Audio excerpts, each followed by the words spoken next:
Thank you. Hey, everybody. Welcome back to Season 5 of the New Agenda. I can't believe that we're 5 seasons into this incredible show. I know I've told you guys that we had some new adventures coming out with Season 5, and I'm really excited to talk about one of them. So literally, it's going to be called New Adventures with Candace and Friends, and we will be going on adventures all around Albuquerque, all around the lovely state of New Mexico, all across the nation even, and who knows where else it might take us. But you can even join in on some of these adventures, and that's what's really cool. So how it's going to work is that you will have the opportunity to buy raffle tickets, and we will pull those raffle tickets and draw, we'll put them all in a drawing, and we'll draw names for people to come on our next adventure with us. So you'll be able to buy raffle tickets live on our website, katharsismedia.org/newagenda.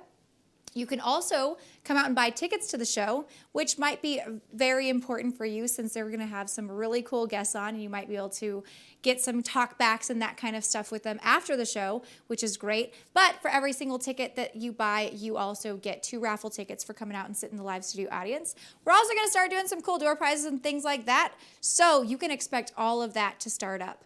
I do want to announce our first adventure. We're super excited that our next episode will be sponsored by The Rage Room. The Rage Room is a place where you go break stuff. That's it. I don't know. So I don't know. I've never been. It's an adventure. It'll be fun. So we are going to take ourselves and 8 people, so there will be 10 of us going, and we're going to go break some things and film it and find out more about the Rage Room. So if you are interested in this adventure, you can buy tickets, raffle tickets, on our website at katharsismedia.org/newagenda. You can also buy tickets to come out and watch next week's show. We'll be drawing live on the air next week to see who's going to be going with us. So come hang out with us, and we'll send out some more information about it. So if you're not on our newsletter, you need to get on our newsletter. Like, bro, so many people. Where are you at?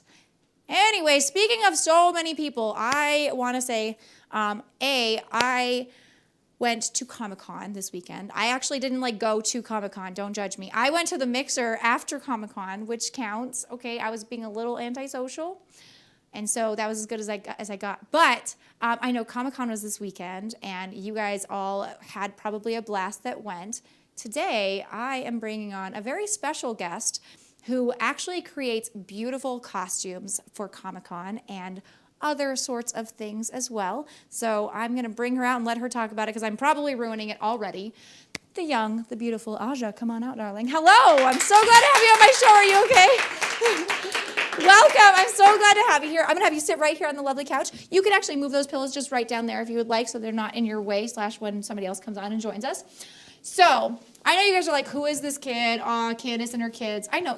I do love kids. I've worked with youth for a super long time. And what I find about youth is that they are generally, God, they're full of ambition and big dreams and this childlike wonder that I'm still trying to keep inside of my soul. So I get to spend time with young people, and that for me is really exciting because I get to take a little. Sometimes I feel like I'm like the ladies, like the witches in Hocus Pocus, and I'm just trying to suck the youth out of them, but without killing them, of course, because that would be bad. Anyway, so Aja, can you tell me a little bit about? I want to know about your journey as an artist and some of these costumes. Maybe you can tell me about some of them. Yeah, so, sewing has always been around in my life. Like, my mom sews, my grandma sews, everybody sews. It's awesome. So it's kind of like I just grew up sewing. Okay. And I loved it so much. It was so fun. What's the first thing that you sewed? Do you remember? First thing, probably pillows. Because they're square. Because they're square, they're simple. Yeah, my just daughter, a million it was a pillows. pencil case. That was the first thing she ever sewed, was a pencil case. Yeah. And then I was like, congratulations, we're doing Wizard of Oz, and you're going to sew 800 costumes. Go. So I feel that. All right, so that's how you got started. Yeah, and then in the 5th grade, I found out what Comic-Con was. Okay. And then I just was like, I guess I'm making a costume. And So you started making costumes, like cosplay costumes. Yeah, and then I started making cosplay costumes, and it was like I was able to bring my sewing into it, but there were so many aspects. There's, like, if you do armor, there's, like, the painting and the molding, and like all around, it's just very enjoyable.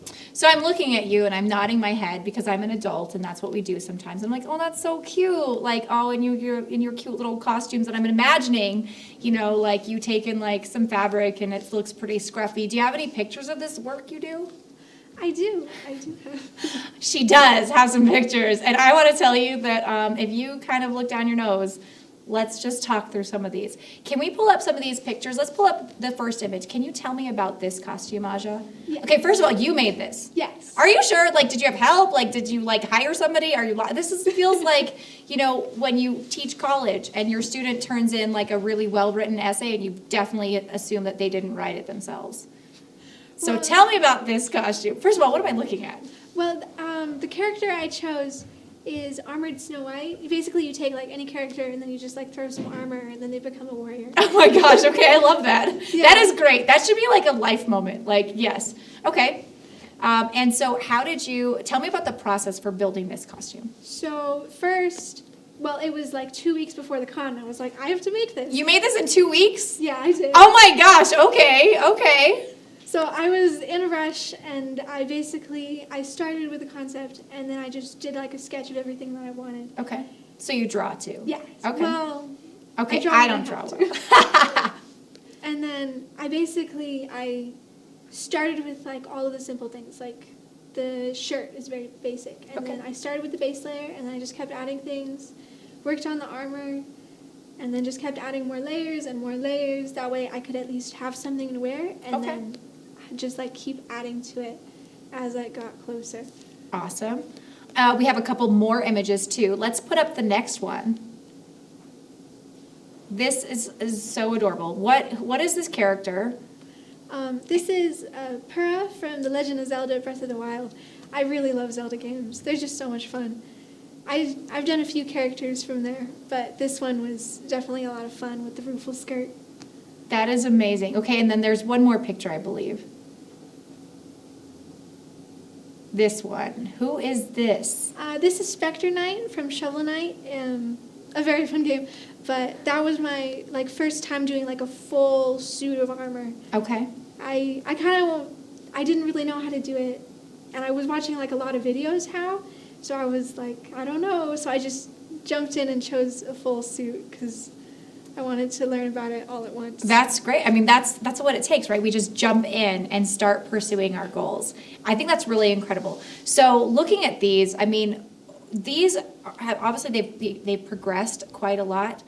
These are beautiful. I mean, these are works of art. Like, Thank you. this is incredible. So when you're building these costumes and you don't know what to do, you said you watch a lot of videos. Where are you finding these videos? Mainly YouTube. Okay. There's so many like specific things where I'm like, I don't know how to do this specific thing. There's usually a video for it to help. Right. It's like there's so much online help now. It's great. That's amazing. So I have built some costumes in my life. They are not always so great. So I just need you to like hang out with me and you can make costumes for me. I think that's great. You also do some like, not just costuming, but like actual like fashion design, like actual clothing attire. Is that right? Yeah.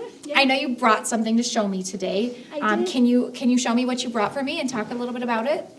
So, I'm really into corsetry too, and kind of like period pieces and things like that. Oh wow, So this is is beautiful. This is more like it's definitely not like a period piece. It's definitely more modern, but yeah, I have a lot of fun making corsets, and So you made this corset from nothing. yeah. Oh my God, this is beautiful. And it's got this beautiful, I mean, I need to own this. Like, this is beautiful. This is something I would totally wear. I love the kind of pale pink and the gray. That for me is like a super cute combination. This is really cute. And then you've got a leather one there too. Yeah. So this one is made of pleather, and it's That is beautiful. yeah, it has like the laces in the front and the back. I really like that. That's awesome.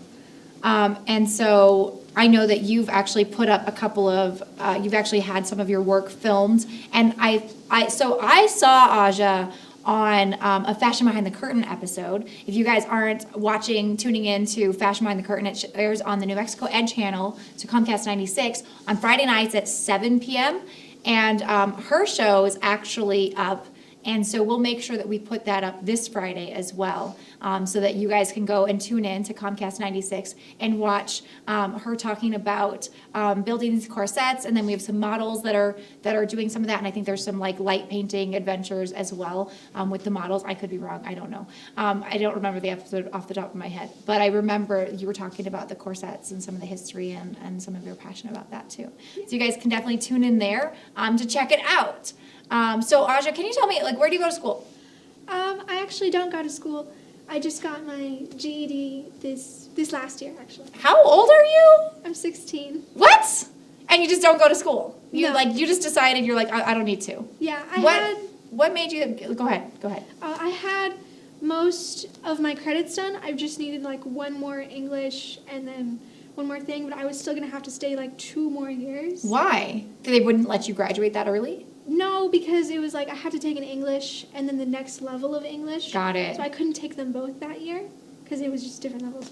So I didn't want to waste my time on it. I decided that it would be better if I spent it somewhere else. I think that's incredible. I think we're going to talk about something related to that later in the show. But I actually brought a friend here today that I think you should meet. I feel like maybe his level of kind of drive and passion would match yours. And I know you want to be a filmmaker, right?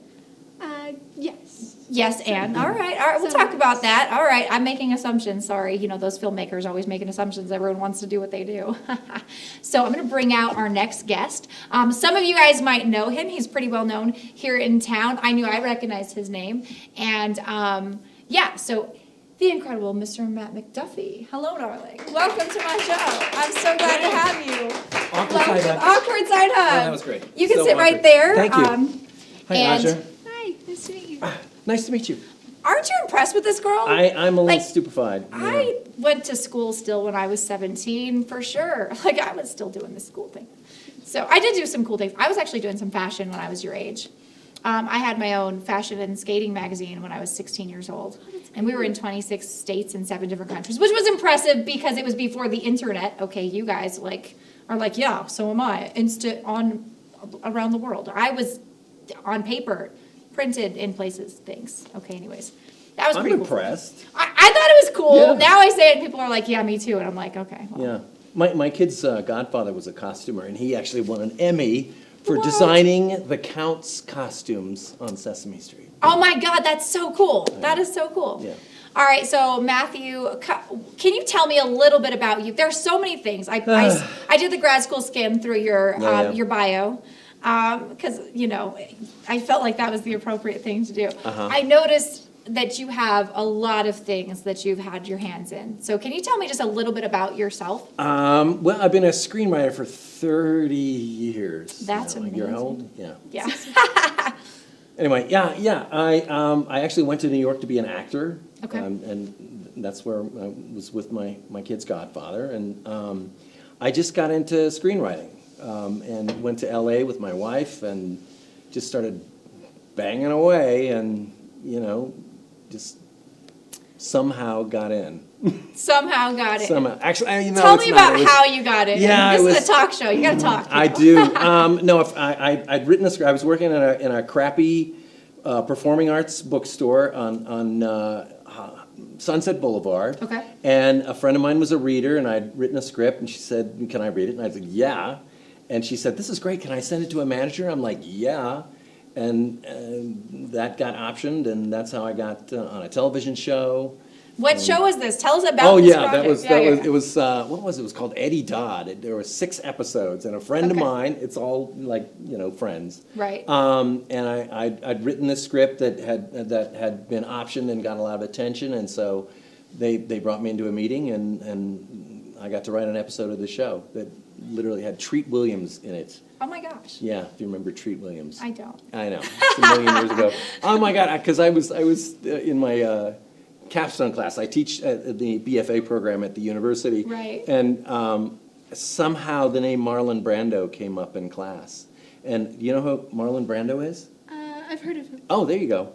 Of the 30 students in the class, only 5 knew who Marlon Brando was. So. I don't know who that is, but that doesn't mean How a do lot. you not know who Marlon? I live Did you in ever a see bubble. The Godfather? Yes. He plays, wait for it, The Godfather. Oh my gosh. Okay. There you go. You know, Okay. that makes. I'm sorry. I'm a terrible person. That's fine. That's fine. I'm terrible at knowing people's But names. why would you know they're from the 20th century? You know? I mean, yeah. I'm obviously super young, so Yeah. that's right. I'm 12. Clearly. Anyway. Yeah, that's how I started out, and I'm compelled to. I'm like you. I'm compelled to make stuff. I just wake up in the morning and I feel guilty when I'm not making something. Yeah. Which is not a healthy thing. So don't. You feel know guilty. what? I mean, okay, yes and no. First of all, like if we're driven and the thing that we do, like the things that we want to write, or we wake up with that passion, and then we feed that passion by going out and doing it. I don't think that there's anything wrong with that. I mean, don't you love the work that you do? Yeah. Yeah. No, I do. But I really admire you because you just say yes, and that's like as a teacher, I think part of it is just sort of compensating for, like when I wanted to be creative. Yeah. My parents didn't quite understand that. My dad was Okay. a telephone pole salesman. Got it. And he told me once, Matt, if this art thing doesn't work out, you can always go into sales. Right. Okay. And I'm like, those are your parents out there, I think. That's my mom and my uncle. Yeah. Oh, hi. Anyway, thanks for saying yes to your kid. Yeah. Because it's just like, it's so, I still have these voices in my head that say, who do you think you are? Don't do, Yeah. And I just want to, get them out of there. Yeah, well, I think that I always forget because I grew up in a very different kind of home. Like my dad was an inventor. Oh. And he was in the race to build the first hovercraft. Oh my God. Yeah, and it was really cool. So when I was in like the 4th grade, that's when this was happening. So like I remember my dad like spending hours and days and just forever in the garage building this hovercraft, right? And the first time, okay, here's a fun story. Hi, Dad. I'm gonna tell all your stories. But so the first one that he built, he didn't account for the fact that he built it inside, because he originally started building this in a room in our house. And so he was building this thing inside, and he didn't account for the fact that he was building it in a room. He couldn't get it through the door. He couldn't get it through the door. Oh my God, I know, right? So that was a setback. He's a genius. I know. I was like, Dad, really? Oh my God. So then, okay, disassembles it, takes it out to the garage. Okay, now here we are. And he built this beautiful hovercraft. And I remember my sister and I were actually in the hovercraft. We're doing a test drive. Oh my so God. it was done, right? It was still like the what's it The called? prototype? Well, What? well, no, but it was no. The particular material that's like super scratchy. Not styrofoam. Velcro? No, it's like the stuff that you put in houses. Mohair? And if it gets on you, it's like super itchy. I don't know. Oh, what it's called. insulation? No. Okay, no, it's hard. I can't remember what it's called. Whatever. Anyways, so it wasn't painted yet. It needed to be sanded and painted still. Okay, but we're literally driving it down the road. Wow. On the test drive when they announce that somebody else got theirs done first. Oh. And I was like, oh, it was so close. And now, that was a long time ago. But my dad's actually Did it building. have like propellers and stuff? And Yeah, it did. I can't. So that one like had air that literally like blew. Like it had this big rubber thing at the bottom, and it like inflated and like blew. It floated on air. I don't really quite remember. I was 8 or 12 or I don't know how old you are in the 4th grade anymore. in the 90s. It was in the 90s. Yeah. Shh. In the 2000s. In the 2010s. I don't know. Right. So yeah, but yeah, so that happened. And even now, my dad's actually building another hovercraft now. Wow. But it's not because, obviously the race is over. That was a long time ago. But he decided. Yeah, they have hovercrafts now. I know, but they're super expensive. It's like $160,000. Wow. So he was literally going to buy one. And so I went and started like looking one up, and then he was like, this is ridiculous. And he's like, I'll just make it. And so he's making one now. He's been working. He retired last February, and he's been working on it. And so I'm really excited because I feel like this is a process that we started like so long ago. I'm like, Dad, you're finally going to do the thing. Wow. But yeah. Anyway, so I grew up in a different kind of house, right? I grew up in like this weird house where like, my dad like was literally, he constantly told me like, you can do anything as long as you're willing to put in the work. Like you can be anything, you can be anyone as long as you're willing to put in the work. Brown. Huh? What? That's another. I Back to didn't the hear- Future? I didn't hear Oh, you. Doc Brown. Yeah. No, Yeah. I didn't hear you because Okay. I'm sort of losing my hearing at Oh. this point, right? Like old age, let me tell you. Yeah, when you get to be 30. Yeah. I know, right? It's just all downhill from here. We're so glad you're here because, like I said, we're gonna suck all of your youth off of you, like from Hocus Pocus. Yeah, it's fine. So you mentioned that you teach at the university. I do. So you said that you wrote some things and you just kind of like fluffed past that. You're like, yeah, I wrote some I just kind of things. rushed by it, yeah. Yeah. Now I No, I understand. mean, I've worked for HBO, I've worked for Showtime, yeah. Done all kinds of Big- things. Yeah, Yeah, big yeah, yeah. people, yeah. You've had, I mean, I know you've been nominated by the WGA for a thing. Everybody knows Can what you the tell me about Yeah, that? the Writers Guild of Oh, yeah, America. the Writers, I do. Yeah, I wrote the USA TV movie on Ted Bundy. You What? don't know who Ted Bundy is. No, you didn't. He was a famous murderer. He was a famous murderer. Exactly. Yeah. That's amazing. Yeah, so I was did you- nominated for a Writers Guild Award for that. That was an unseemly job, I have to tell you, though, because I literally had, because I had to do all the research. That's what I was going to ask. Is like, oh my God, And tell I me. literally had like an intruder dream Oh, that God. Ted Bundy was tearing the insulation out of my house to try to get in, and I woke up screaming, of course. Oh my gosh. He was dead, so it was fine, you know. He wasn't going to get me. He's haunting you. Yes. Clearly. Wow. Okay. I feel like that would have. I mean, did you have to go to therapy after that, No, not over that. or other things? Yeah, Therapy's just good. over being a creative person. I think Oh, that's yeah. why I had That's to, valid. Yeah. So, yeah. So, and then I got into teaching, which I really love. I mean, I still type, but it's just it's young people. I just get it's such a jazz to be around them, and you know. And to be able to, I don't know, like watch them grow and help mold them and maybe impart some wisdom. I hope. Well, we'll I see. hope. I Yeah. learn a lot more from them than I think that I do. Oh, for sure. Yeah. Yeah, for sure. So Aja's actually, her family came out too because she is thinking about maybe interning here at our studio with Katharsis Media. So we're really, really excited Oh, about that's cool. that. So yeah, we have a brand new Can I internship borrow program. you? Because in the BFA program, you have to do a short film, and Yes. in my class alone, there's like 15 movies that we're making, Mm-hmm. and we don't have a lot of costumers. Costumers are sort of hard to come by. Yeah, so especially good ones. if you want, yeah, let's People are like, "I'm a exchange. costumer," yeah. If that's not, Mom, you can exchange, and maybe Aja can could do the Absolutely. costumes on a That movie or sounds something awesome. like that. That'd be kind of cool. Anyway. That'd be awesome, right? Okay. So we're excited. I'll have my people call her people. That sounds right. You know, Or Mom. right? Yeah. I do think that you also are here to talk a little bit about the Santa Fe Film Festival. Yep. I know that's coming up, guys. Santa Fe Film Festival. Woo! I love festivals. Woo! Have you been at any Festival. festivals? I know you do Comic-Con, which is like a festival. I helped my uncle with I'm sorry. I helped my uncle with a smaller film festival, and it was very fun. Oh, that's cool. Aren't you guys like filming something? Don't you have some film project coming up in like a week or so? Are you allowed to talk about that? I don't even know if you're allowed to talk about that. Yeah, we're making another short film, and we're hoping to submit it to film festivals in Colorado. Nice. Oh, cool. That's pretty awesome. So you've got a festival piece that's coming up that's We going to be do, in Santa Fe yeah. Film Festival. Yeah, and let me kind of back up because it's still part of the program. The whole every summer we shoot something called the show. It's a class. Okay. But we shoot either a pilot, which is what this was. Last summer we did like an A24 style I love that, yeah. elevated horror. But we run it like a set. It's like a professional set, and students are the producers, the cinematographers, costumers, art department, gaffer, grip, best boy, everybody, and post. So it's an all student run thing, Right. and that's what got into the festival. That's awesome. Yeah, it's really cool. And I think that we've got some images and we've got I a think clip. so. So maybe we could start pulling up those images and we can talk a little bit through the images and then we can cut to the scene. Sure. Is that the best way to do that? I guess. All right, let's look at some of these pictures. Just tell me what's. Oh my Yeah, gosh! let's start what there. on earth? Let's That's start- obviously where Yes. we start after the. Let's start there, you yeah. know. But it's interesting because we had an amazing art department. Nice costume. You see the little tool up there. But our art department practiced for a week. They put tubes up her prom dress and Oh my ran it goodness. through her hair so they could literally pump the blood. How many onto her prom face. dresses did you have to get? Just about 3. Just okay.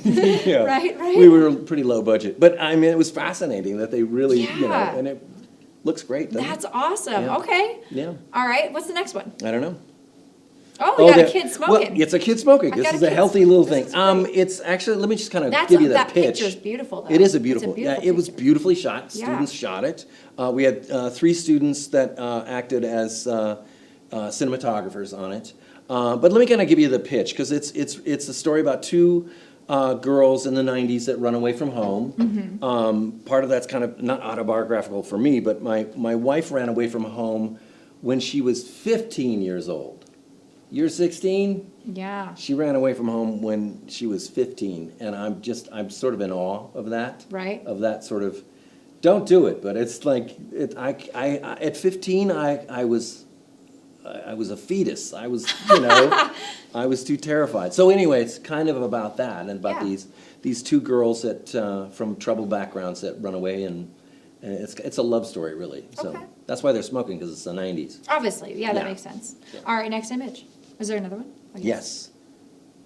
Yes. This is like one of the first, this is the girl that she's just released from juvie, which is, that was my girlfriend in grad school. Anyway, that was Yeah. it. She ran away and had a completely different experience. She's sort of patterned after that character. But we literally went running around the international district and just like shot stuff at magic hour. Okay. Oh, yeah. Yeah. No, that's great. Yeah. It looks beautiful. It's really beautiful. It looks like Yeah. it's, wow. Okay, so I mean, and let's- that's the point. It is that it's as professionally done as we can shoot it. Absolutely. And then my literary management company in Los Angeles, we're gonna use it to take to the town. We're gonna try to sell it and That's use any profits, as it were, to put it back in the program so we Yeah. can keep doing it. That's great. Because film is the world's most expensive art. Absolutely. Yeah, no, we're definitely feeling Yeah. that. Oh, my gosh, it's so Yeah. expensive. I know you have a clip. Let's Yep. go ahead and play the clip, Okay. and then we'll come back and talk more about it. Do you live around here? No, I go to school over there. Where do you go to school? I don't go to school, dude. I quit that shit. I got too much to learn to be in school. No shit, your parents don't let you do that. My mom's in Oregon, and my dad, Hawaii? Okay, so where do you live? Friends. I couch surf, mostly. I lived in these tunnels under Vegas. The Las Vegas, dude. I got tons of friends out there. Sounds really scary. You got a little, here.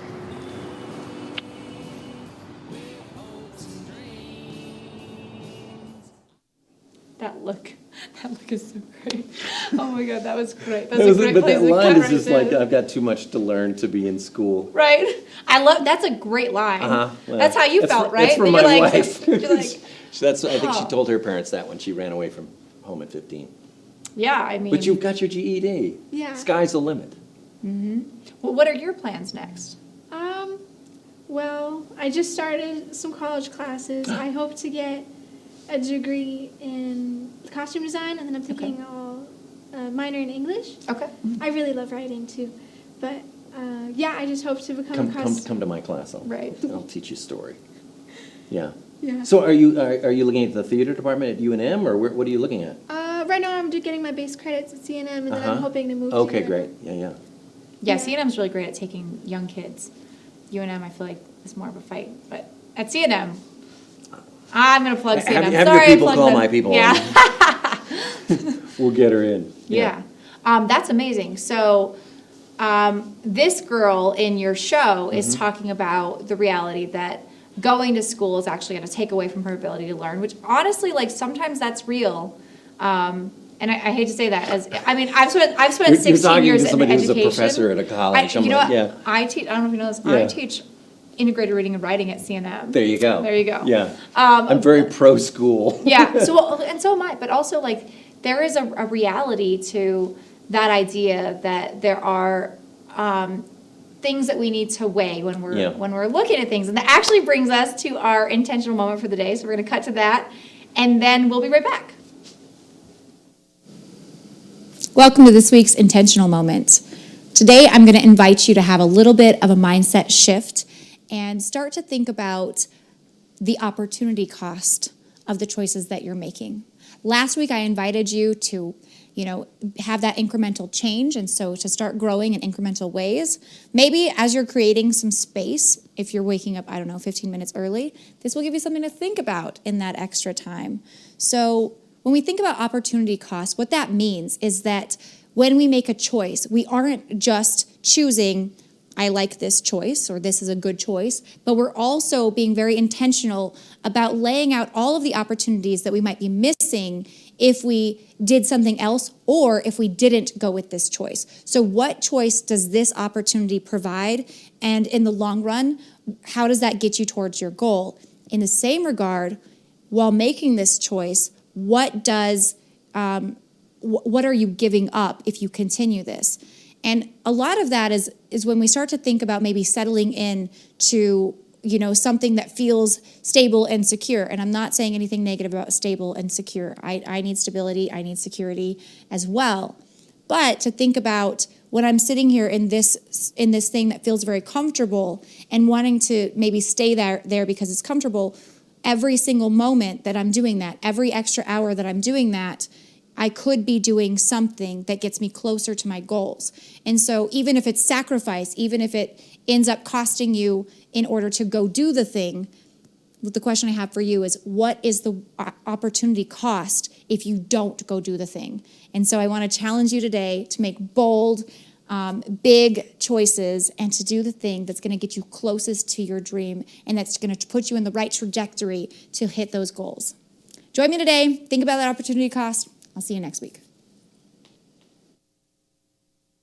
So obviously, I've got a couple of people here who have really weighed the opportunity cost of the choices they've made already in life. You're so young to have been making choices like this. I'm so proud of you. I'm not your parent, but I get to say that already.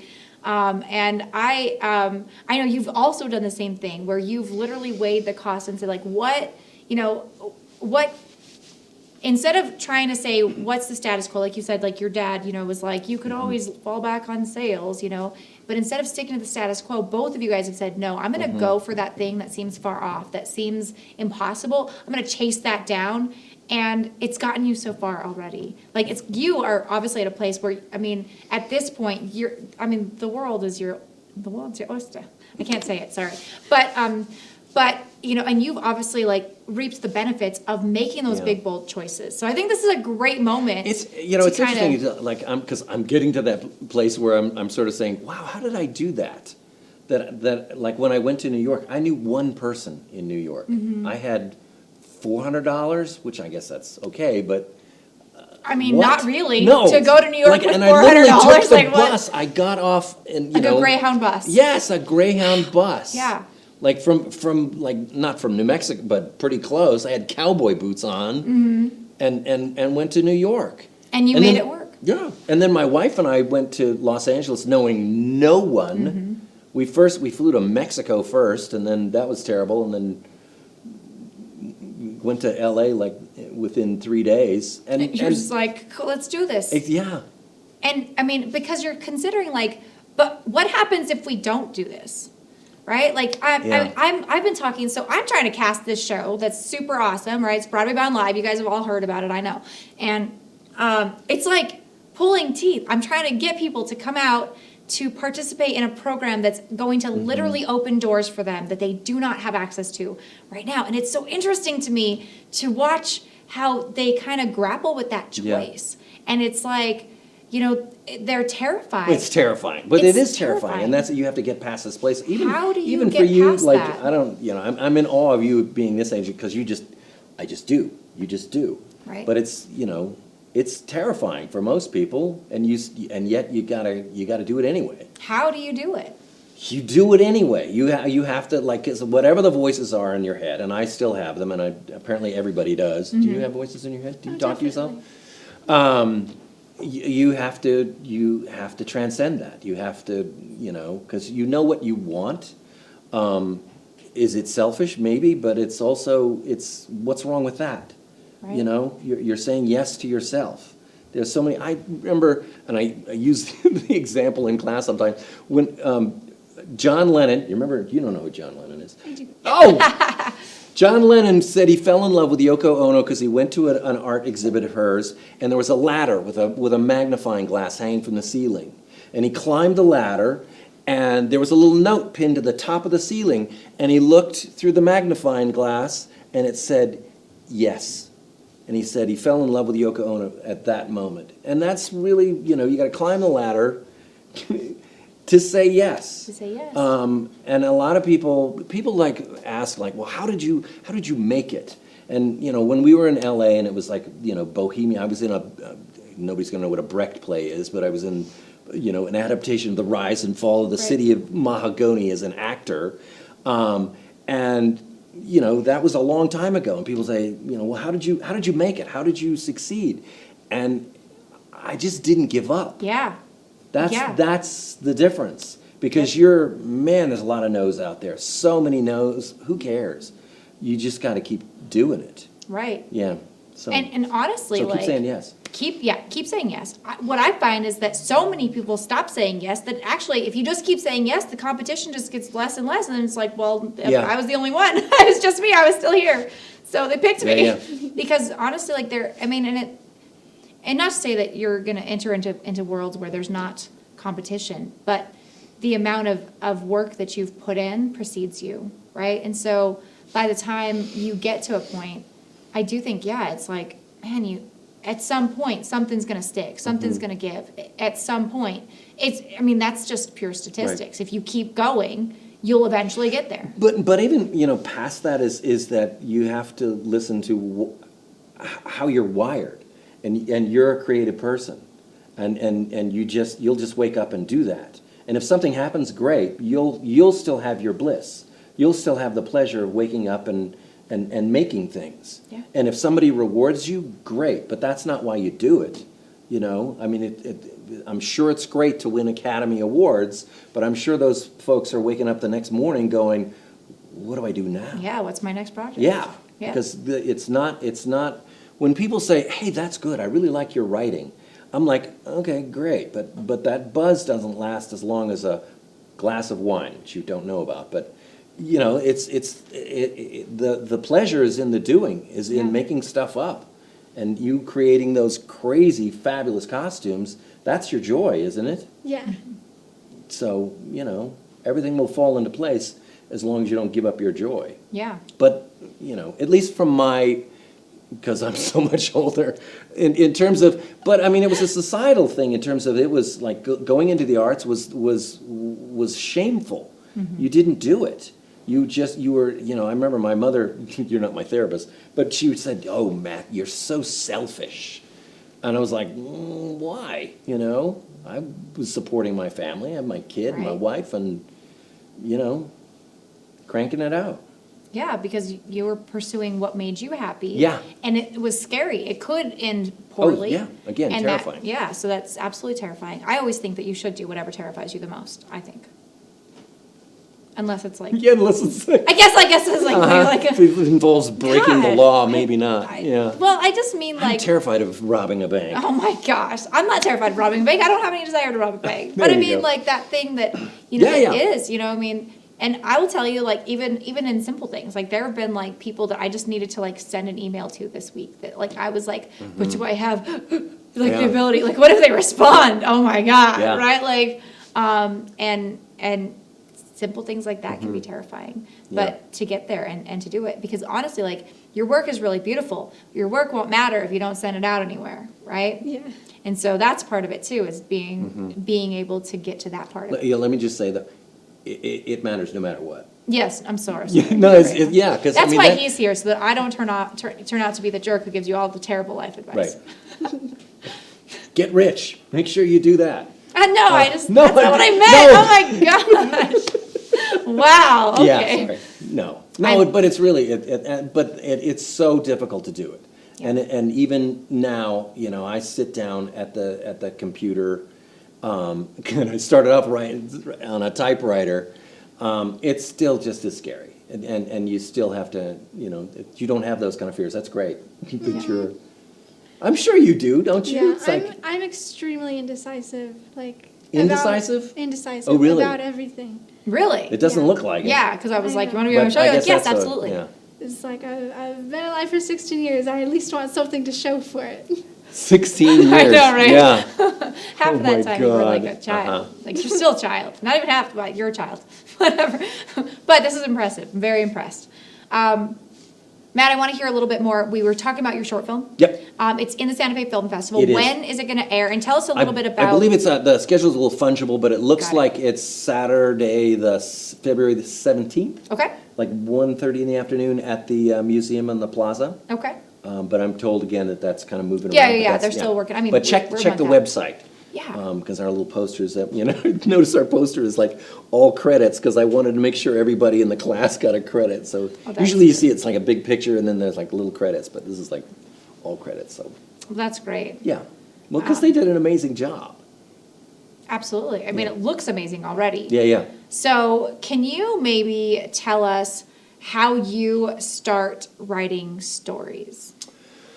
It depends. Sometimes it's an image that's stuck in my head. Sometimes it's a line of dialogue. Sometimes, I have to say, and this is the difficulty when I'm teaching a class, there's always some sort of autobiographical element. There's something that I know, and I think part of that is, I'm going to sound like a whatever, my acting training.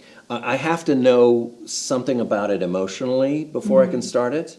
So I don't have to absolutely experience it like Ted Bundy, but I have to understand, and part of that story was that he was actually married and, he had several relationships, and that fascinated me, the sort of dichotomy. So I always have to find something that I can play within it. Yeah. But again, I don't start in one particular way. That said, I always work sort of, I build from an image and go forward. I have a very good friend of mine who's a very successful screenwriter, and he just puts pieces down. Like, he doesn't do anything in order. Yeah. So there's no right or wrong way to write a story, but my way is just to sort of, I find this scene, and then it blossoms out of that. Okay. Yeah, I'm not quite and if I were, I'd have a big swimming pool and a mansion in the hills.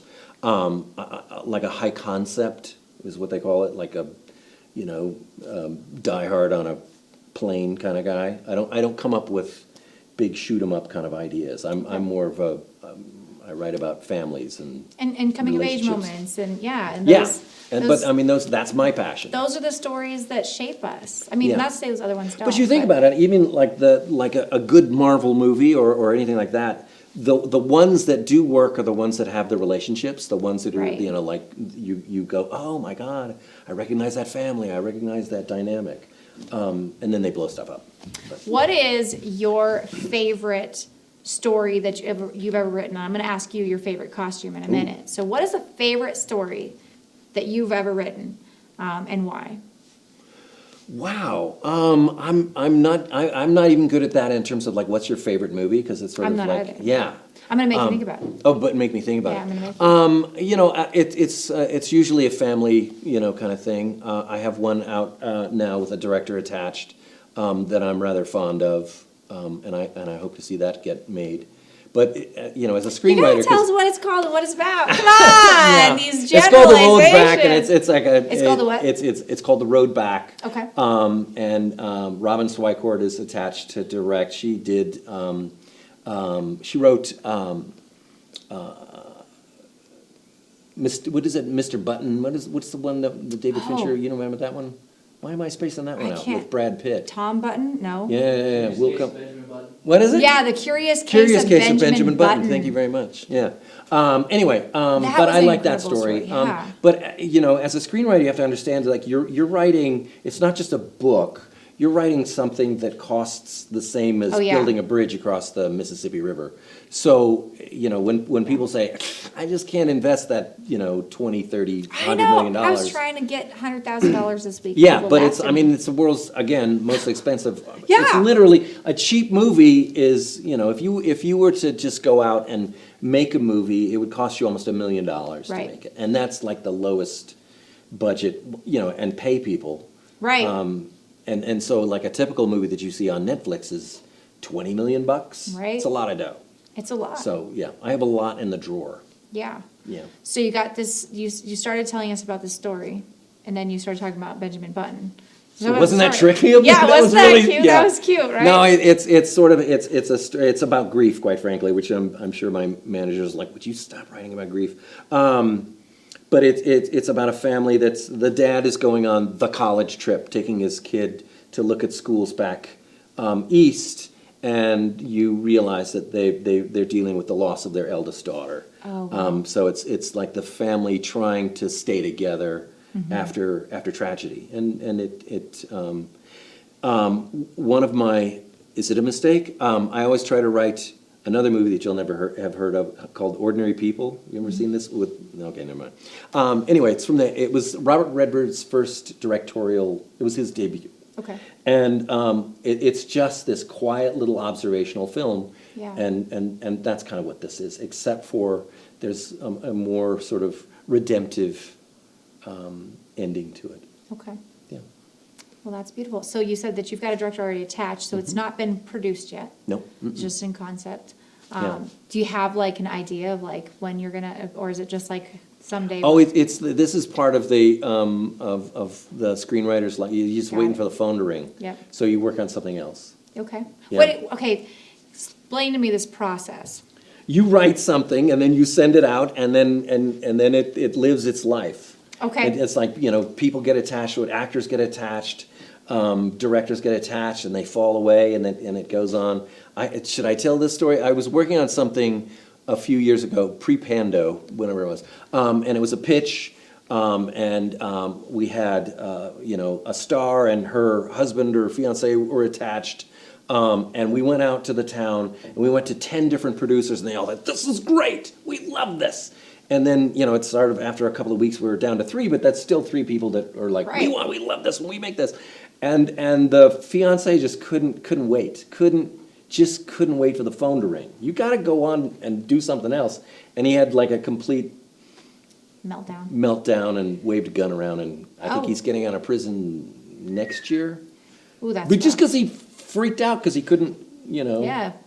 wait for the phone to ring. Yeah. And this, it's a lot of anxiety, a lot of stress. Yeah. But yeah, you got to be able to move on. Work You on gotta something else. Work on something else, friends. That's Yeah. right. And I think that's a great idea too. Like if you're having anxiety about a thing, shift gears.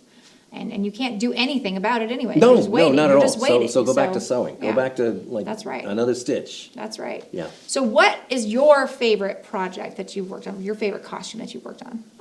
My favorite is definitely the Armored Snow White. Okay. I mean, The Snow White one? yeah. It's also the most recent one I've done, so Okay. I feel like it's like the most up to date with what I can do. Yeah. And it's like I put in a lot of hours, and my first costumes definitely did not look anywhere close to that at all. How many So- hours do you put into a costume? Like that one in particular? How many? That one in particular I did in 2 weeks. I would like wake up early, and I would work on it until like 8. Wow. Well, that's because the con was like 2 weeks Oh, away. right. So you had a deadline. Yeah. Well, it yeah. was in the pandemic when they weren't sure if it was going to happen. They were like, "Oh, Right. it's happening, but it's in 2 Oh. weeks." And I was like, "Oh, okay." Wow. Okay. Do you sit around, like process-wise, how much time do you spend thinking up the costume as opposed to the actual creation? A good amount of time. Yeah. Probably too much time because I'm No, just no, so no, no, no, indecisive. no. I'm just feeling better because I'm like, that's the hardest part for me is like, what am I gonna write about? It's Yeah. not writer's block, it's just like, I don't know what to write about. It's like there's too much. Exactly. Oh, we have so much in common, that's so weird. Yeah, I mean, I feel, it's another reference, who was it? Was it Chekhov or was it Ibsen?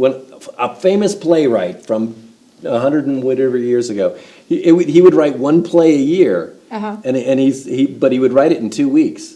He spent the rest of the time thinking about it. Oh yeah, no, I totally feel that because like when I, start working on a project and I do some writing, that's how I am. It's kind of like I almost feel like I have to meet my characters and then they have to tell me their story, right? And so I always feel like I'm carrying these characters kind of around in my head. And even right now, like I'm working on a project with my friend Paul Lucero, and we've kind of already like hashed out a little bit of like the framework, but I've been just kind of like letting it sit in my head and kind of sitting with these characters and letting and it takes so long to like think about that part of it.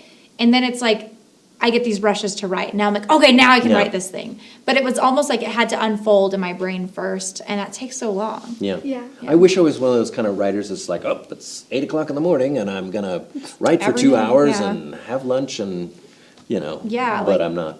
I'm not either. And you know what? I had a couple of writers on my show a couple of weeks ago, and they both had that like, yeah, we just did do the thing, and it's just like it's so. With like the Stephen King, I'm just gonna crank it out. Yeah, There was some interview with George R.R. Martin and Stephen King that I saw on the internet. The internet. And George R.R. Martin was like, I get like someday, I can write a sentence, and Stephen King was like, nope, I write 2 hours and I try to write 5 pages a day, and I'm like, oh my Like, that's so God, how do you do consistent. I that? wish I was consistent like that. Yeah. I mean, and like I write something every day, like hate mail to my neighbor. Oh, that's good. Yeah. Or- But I'm like you in terms of that. When I know what I'm writing, I wake up early-ish, and my wife has to remind me to eat, and I'll work until until you pass out, until it's time yeah. to go to sleep. Yep, and then wake up and do it and then again. I'll, Yep, there are definitely days like that, but it's definitely not like I just do it in 2 hours a day. Yeah. So. yeah. All right, so coming up next for you, you're going to college, you want to be a costumer, obviously you have the skill set, so I have no problem thinking that that's gonna happen. What's coming up next for you? Oh my gosh. Well, we have to do the show again this summer. Yes! Yes. So I have to come up with a new idea for the show, which I think I have. Okay, so you write them. That said, let me just kind of back up. Even for Drifting, the thing that's in the film festival, I had a writer's room. I wrote the pilot, but we wrote 7 episodes. So, Okay. if any network, wants to pick us up, we're ready. And we have the writer's room, and we have 7 episodes of material. Or is it 8? I've lost track. But That's awesome. yeah. So I'm putting together the team for the show for this next summer. Okay. The Anderson School of Management, which is the business school at the university, is going to help. They're going to throw a couple of people our way that want to learn how to be producers. That's awesome. So yeah, we really are trying to get it to be much more interdisciplinary. Maybe we'll need a costumer. Hey, you look never at know. But yeah, I have to school's starting this week, so I have to I put know, together. it's crazy. Yeah. Yeah. I have to put together that whole crew and make a movie this summer. That's great. Yeah. Yeah, so I'm super excited to have you guys on my show. Like, this has been amazing. I was excited to have you come out anyways and show your work and to get to really see it because I've seen it, and I know that I've seen some pictures and things. And I saw the Fashion Behind the Curtain episode, and I was like, this girl is amazing. And then when I talked, when I was talking to your uncle about it, he's like, yeah, she's not going to school anymore because she already got her GED. I was like, what? She's like, yeah, so she's just hanging out. She's, looking for something to do. I was like, oh, well, I've got something for her to do. Come hang out with us. So I'm excited about that prospect. And it was such a great honor to meet you, Matt. Like, I've heard about you, and I feel like this is just a great opportunity to connect. I tell you guys, like, I have the show so that I can meet the people I want to meet, right? Like, that's literally what I do here. So it's great for me, and I'm just so excited about the work that you're doing. I'm excited to see this. What's the runtime on this 30 pilot? minutes. 30 minutes. Oh, right. That is great. Well, just because, like, I love short films. Yeah. But I always feel like Well, we it's so wrote it short. for to be a pilot for an episode or something like that. So So I do want to say, if it doesn't go anywhere else, you could put it on my channel because it's Okay, the Ed great, channel dope. and it's a student project, I said so dope. it totally counts. To the crew. Absolutely. Dope. Yes. All right, so yeah. they're telling me I have to stop talking. Okay. So I guess that being said, this has been a great day. Thank you guys so much for coming out, you. sharing your experience. Thank you for giving did you guys see those free tips that he gave about screenwriting and all the things? Like, I hope you're paying attention. Rewind, friends, not rewind. Do they even know what that means anymore? No. You don't rewind anything anymore. I mean, it means something, but it doesn't mean what you think it means. Like, rewind, actually, you would Scroll wind. back? Where You would you at? actually rewind. You would, they don't understand, right? Okay, whatever. They don't know So, Martin these new kids here, it's been great. Thanks so much for coming out. Thank you. It's about time for a new agenda. Agenda! I forgot, huh? New agenda. Bye.